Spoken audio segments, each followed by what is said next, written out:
Sinasagot na kita, Jacob. Nakangiting saad ni Joyce kay Jacob na maniligaw niya. Talaga, Joyce? Hindi makapaniwalang tanong ni Jacob. Oo naman, Jacob. Kasi nga, 2 taon ka na rin namang nanliligaw sa akin. Kit, napag-isipan ko na din na sagutin ka na. Sagot ni Joyce at agad siyang niyakap ni Jacob. Alam mo, Joyce, napakasaya ko sa araw na to. Hindi ko akalain na sa araw na to isasagutin mo na ako. Diba sabi ko naman sa'yo, maghintay ka lang, di ba?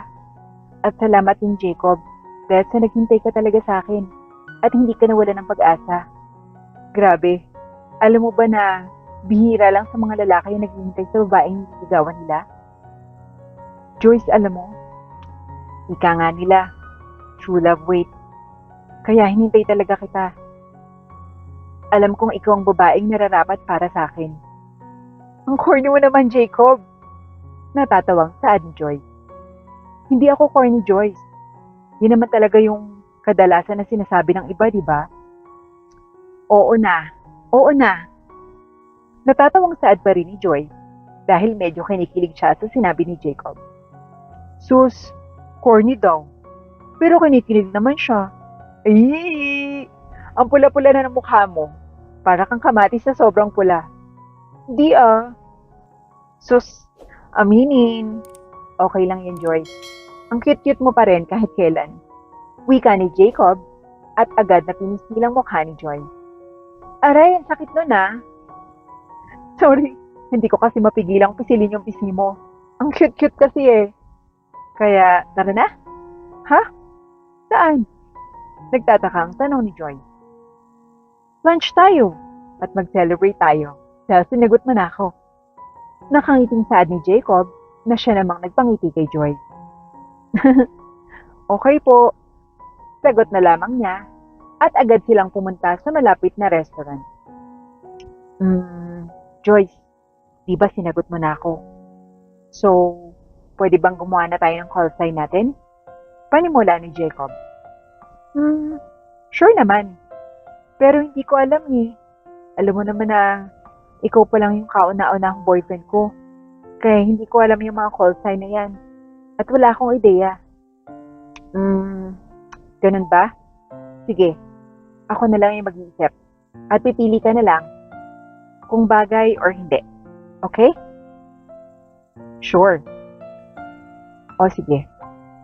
May naisip na rin akong call sign eh. Ano naman yan, Jacob? Medyo corny para sa'yo eh. Pero gusto ko yung baby. In short, B. Diba cute? Bakit naman baby yung naisip mo, Jacob? Eh kasi nga, baby kita. Tas, baby mo ko. Pero kung nakukornyan ka, pwede namang B na lang, diba? Ang cute nga. Sige, baby or B? Tawagan na natin mula ngayon? Tanong ni Joy. Yes, baby. Nakangiting sagot ni Jacob. Kaya't agad naman silang kumain at nang matapos silang kumain, ay tinanong na naman siya ni Jacob. Gusto mo bang magsindi tayo, baby? Sa susunod na lang siguro, B. Kasi mag-aalas 4 na ng hapon eh. At baka hinahanap na ako ni nanay at tatay. Ay, hala, oo nga no. Sorry, hindi ko na malaya na mag-aalas 4 na pala. Ang dali-dali kasi talaga ng oras kapag kasama kita, B. Malungkot na saad ni Jacob. Sus, huwag ka nang malungkot. Meron pa namang bukas, di ba? Sige, sige. O, sige Joyce. Baka bukas na lang ulit tayo mag-banding ha. Bye. Paalam ni Jacob sa kanyang nobyang si Joy. At agad naman siyang umuwi. Nang makauwi na siya, ay malapad ang kanyang ngiti na siyang naging dahilan upang mapansin ito ng kanyang nakababatang kapatid. Anong iningiti-ngiti mo dyan, kuya? Tanong nito kaagad na siyang naging dahilan upang magulat si Jacob. Ano ka ba, Pia? Nagugulat ka naman. Sus, anong nagugulat? Ngayon ka lang nagulat sa akin. Anong ganap ba? At bakit ngingiti-ngiti ka dyan na mag-isa? Mukha kang tanga. Mataray na tanong ng kanyang kapatid. Basta. Kuya naman. Sabihin mo na nga lang. Kundi, isusumbong talaga kita kila mami na pinapabayaan mo yung mall at ako lang yung nag-aasikaso dahil nababalo ka na yata kay Joyce. My gosh, speaking of Ate Joyce, kumusta na kayo? Tanong ng kanyang kapatid. Imbis na sagutin ito ni Jacob, ay ngumiti na lamang ito ng napakalapad na siyang naging dahilan upang mapagtanto ni Pia ang ibig nitong sabihin. Oh my gosh, kuya, don't tell me. Sinagot ka na niya? Oo, Pia. Oh, kaya pala para kang tanga ng ngingiti dyan. Pero by the way, congratulations kuya. After 2 years, sinagot ka na rin niya. Ako pa, ang gwapo-gwapo ko kaya. Sus, umiyabang mo naman. Ang ganda-ganda nga din kaya ni Ate Joyce eh. Pero alam mo kuya, bagay kayo. So it means, meet the family na ba yan kuya? Tamang-tama dahil may event na gaganapin eh. Anong event? Hindi mo ba alam na uuwi na si na mami? Kaya't kung ako sa'yo, kasabay ng pag-uwi nila mami, ay ipapakilala ko na si Ate Joyce. Nang sa ganon, hindi ka na mapilit na pakasalan si Ate Mina. Ha? Ba't naman nadamay si Mina sa usapan na to? Hay nako, ewan ko talaga sa'yo kuya, kung saang lupalop na padpad yung utak mo. Hindi mo ba talaga alam at hindi mo naaalala yung mga sinabi sa'yo nila mami at daddy bago sila umalis? Ang ano nga Pia? Sabihin mo na nga lang, hindi yung pinapaghuhula mo pa ako. Pwede mo namang sabihin na lang eh. Hindi ko talaga naaalala yan. Okay, fine. Pero bago yan, payagan mo muna ako mag-shopping sa mall mo. Marami kasi akong gustong bilhin dun eh. Hay nako, shopping addict ka talagang bata ka. Oh well, of course. At hindi lang ako mag-iisa. Dahil isasama ko si Ate Joyce. Tutal, girlfriend mo naman yun siya eh. Diba? Kaya deserve namin ang mag-shopping sa mall mo. Okay ba? Hay nako. Oo na.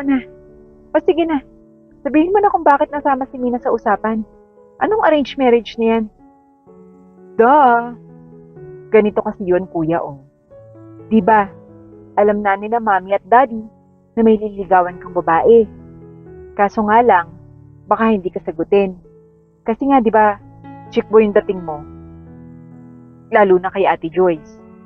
Kaya nag-alala si na mama at dad na baka hindi ka sagutin. At gustong-gusto na nilang magkaapo, kung kaya't gusto na nilang magkanobya ka. At si Ate Mina ang nakita nilang babae na deserve na ikasal sa'yo. Aside kay Ate Joyce. Gets mo? Ay, oo nga no. Kailangan kong tawagan si na mami. At baka nasabihan na nila si Mina. Hay nako, too late. Huwag ka nang mag-alala. Dahil natawagan ko na sila. At wala ka na rin magagawa. Dahil nasabihan na rin nila si Ate Mina. Kaya kung ako sa'yo, ipakilala mo na lang din si Ate Joyce. Nang sa ganun, mapahiya naman si Ate Mina. Ayaw ko kasi sa kanya eh. Ang arte-arte niya. Mabuti pa si Ate Joyce. Napakasimple lang. At, teka nga kuya, alam niya ba na mayaman ka? Pia, ang sama-sama talaga ng ugali mo. Kaibigan ko pa rin si Mina. Kaya't, siya na lang yung tatawagan ko. At sasabihin ko kay mami at daddy na may girlfriend na ako. Kasabay na rin ang pag-uwi nila mami at daddy. Aaminin ko na rin kay Joyce yung lahat. Okay, ikaw ang bahala. Kuya basta bukas, sumama ka sa amin ni Ate Joyce para mag-shopping. Oh, akala ko ba kayong dalawa lang yung lalakad? Bakit ngayon kasama na ako? Kasama ka talaga. Sino naman yung magdadala ng mga pinamili namin? Di ba wala? Kaya ikaw na lang. Total, girlfriend mo naman si Ate Joyce eh. At isa pa, wag na wag kang magrereklamo. Kung ayaw mo ako mismo ang magsasabi kay Ate Joyce ng mga tinatago mo sa kanya. Banta pa ni Pia, kahit napatango na lamang si Jacob. Okay, fine. Good! Excited na ako para bukas. Kinikilig na saad ni Pia at agad nang umakyat papunta sa kanyang silid upang maagang magpahinga at maagang gumising kinabukasan. Kinabukasan ay agad nilang pinuntahan si Joyce sa bahay nito. Hi Ate Joyce! Bati ni Pia. Hello Pia! Mabuti naman at sumama ka sa kuya mo. Anong ginagawa niyo dito? Nagtatakang tanong ni Joyce. Ate Joyce, magsha-shopping tayo ngayon. Sige na, magbihis ka na. Marami tayong kailangan bilhin ngayon eh. Wala akong pera, Pia eh. Sus, huwag kang mag-alala, Ate Joyce. Si Kuya nang bahala. Di ba, Kuya? Ay, oo baby. Ako nang bahala. Sagot na lamang ni Jacob. Oy, ang taray. Baby talaga? Natatawa ang kantsaw ni Pia. Sige na, magbibihis muna ako. Pasok muna kayo. Suwestyon ni Joyce, kahit agad naman silang pumasok sa loob ng bahay nito. At hindi nagtagal, ay nakapagbihis na si Joyce. Agad na silang pumunta sa mall at ang una talaga nilang pinuntahan ay ang mga butik kung saan napakaraming magagandang damit. Good morning ho, sir. Bati ng mga sales lady at agad naman itong yumuko sa kanila. Ba't sila yumuyuko, B? Akala mo naman kung sino tayo. Bulong ni Joyce. Hayaan mo lang sila, B. Ang mabuti pa, pumili ka na lang ng mga gusto mong bilhin. Ipapakilala nga pala kita bukas kila daddy at mommy. Uuwi na kasi sila. Ano? Sa mommy at daddy mo?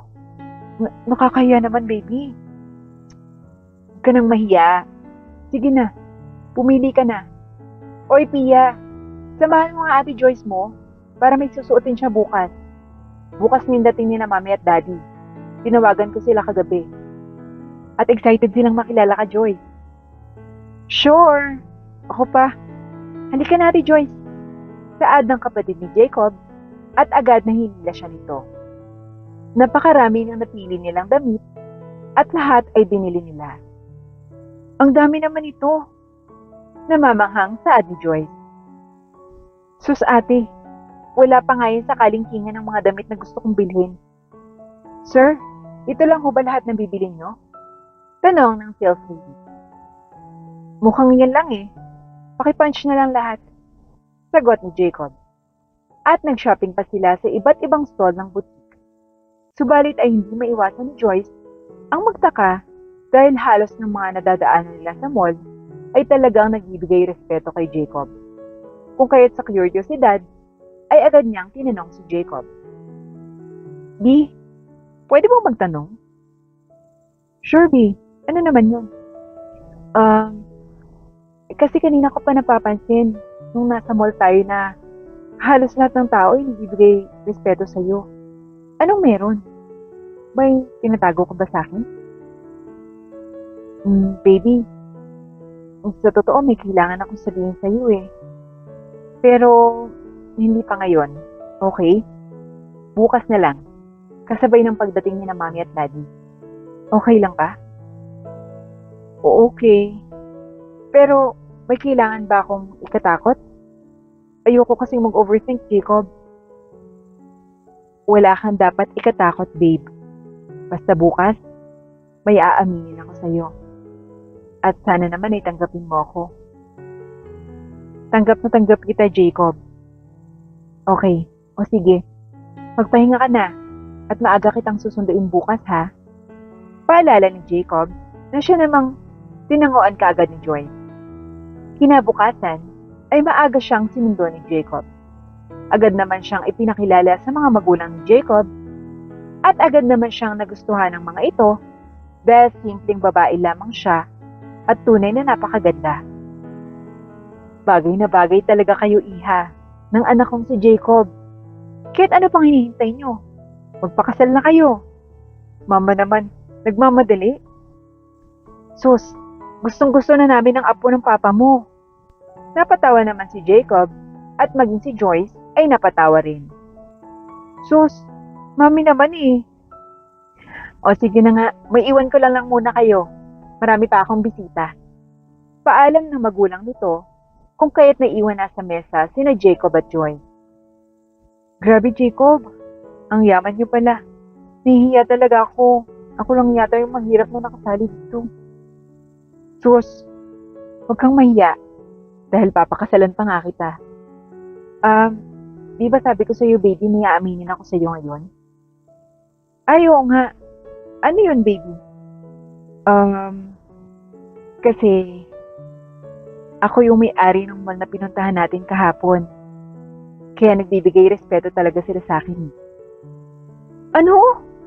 So, ibig sabihin, ang yaman-yaman niyo talaga? Diyos ko, nakakahiya talaga. Nahihiyang saad ni Joy. Wala kang dapat ikahiya, Joyce. Pero ang tanong ko sa'yo, tanggap mo ba ako? Oo naman, Jacob. Kaso nga lang, ako talaga yung nahihiya sa sarili ko. Huwag kang mahiya, baby. Wala kang dapat ikahiya. Tanggap kita. Kaya pinili kita. Dahil iba ka sa ibang mga babae. Napangiti na lamang si Joy. Hindi pa rin niya maiwan na mailang hanggang sa lumipas ang mga araw at tuluyang nasanay na siya.